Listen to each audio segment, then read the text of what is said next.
দেখেন, আমেরের জীবনে অনেক বড় স্বপ্ন ছিল, সে হজ করতে যাবে, সে কাবাগর তাওয়াফ করবে, এটা তার স্বপ্ন ছিল। এবং গত পরশুদিনই তার হজের ফ্লাইট ছিল। সে যখন এয়ারপোর্টে আসলো, পাসপোর্টে নিরাপত্তা জনিত কিছু সমস্যার কারণে তাকে একটু দাঁড় করিয়ে রাখা হলো। সমস্যার সমাধান যখন হলো, তাকে যখন ছেড়ে দেওয়া হলো, তখন আসলে অনেক দেরি হয়ে গেছে। কারণ আমেরের সাথে অন্যান্য যে হজ যাত্রী তারা এতক্ষণে বিমানে উঠে গেছে এবং বিমানের দরজা ভিতর থেকে বন্ধ করে দেওয়া হয়েছে। তখন সেই এয়ারপোর্টের অফিসাররা সেই পাইলটের সাথে কথা বললো, পাইলটের সাথে যোগাযোগ করলো, পাইলটকে বলল যে দেখেন, একজন হজ যাত্রী নিরাপত্তা জনিত কিছু সমস্যার কারণে বিমানে উঠতে একটু দেরি হয়ে গেছে, তাকে একটু বিমানে উঠিয়ে নেন, সে বিমানে উঠতে পারে নাই।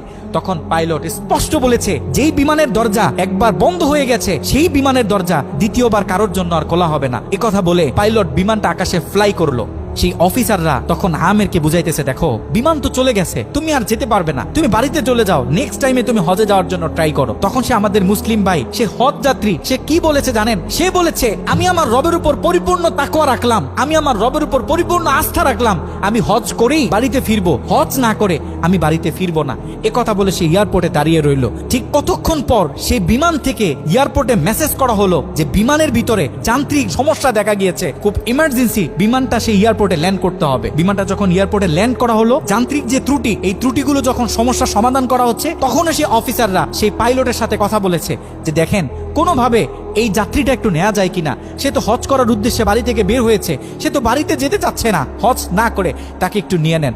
তখনও সে পাইলট বলেছে যে না, এই বিমান একবার দরজা বন্ধ হয়েছে, সৌদিতে যাওয়ার আগে এই বিমানের দরজা দ্বিতীয়বার কারোর জন্য আর খোলা হবে না। একথা বলে সে পাইলট আবারও বিমানটা আকাশে ফ্লাই করালো। তখনও সে অফিসাররা আমেরকে গিয়ে বোঝাচ্ছে, দেখেন মনে কষ্ট পাইয়েন না, এরকম মাঝে মাঝে হয়, আপনি বাড়িতে চলে যান, যেহেতু হজের নিয়ত করেছেন, আপনার একিনটা যেহেতু সলিড, আপনি যেহেতু একেবারে সহি নিয়ত করেছেন, অবশ্যই আল্লাহ পাক আপনাকে হজ করতে দিবে। আমের তখনও বলতেছে, আমার রবের উপর আমার পূর্ণ আস্থা আছে, আমি তো আমার রবকে চিনি, সে আমাকে হতাশ করবে না, সে আমার মনের আশা রাখবে, আমি হজ করেই বাড়িতে ফিরবো।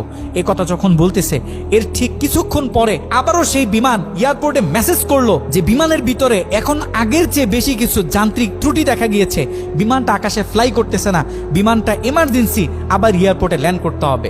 বিমানটা যখন এয়ারপোর্টে ল্যান্ড করলো, তখন সে পাইলট নিজে বিমান থেকে নেমে সে অফিসারদেরকে বলতেছে, সে হজ যাত্রী কই, যাকে ছাড়া আমরা মক্কার উদ্দেশ্যে রওনা দিলাম, তাকে আমার হাতে তুলে দেন। আমি যতটুকু বুঝতেছি, তাকে ছাড়া এই বিমান যতবারই আমরা আকাশে ফ্লাই করব, মক্কার উদ্দেশ্যে রওনা হব, আমার মনে হয় না যে এই বিমান স্বাভাবিকভাবে মক্কাতে গিয়ে পৌঁছাবে। তখন সে পাইলট সে আমেরের হাত ধরে নিজে নিয়ে সে বিমানের ভিতরে বসিয়ে দিল। দেখেন, আল্লাহ পাক তো স্পষ্ট বলতেছে, ওয়ামাই ইয়াতাওয়াক্কাল আলাল্লাহি ফাহুয়া হাসবুহ, যে আমি আল্লাহর উপর তাওয়াক্কুল করবে, তার জন্য আমি যথেষ্ট, পৃথিবীর কাউকে তার দরকার হবে না।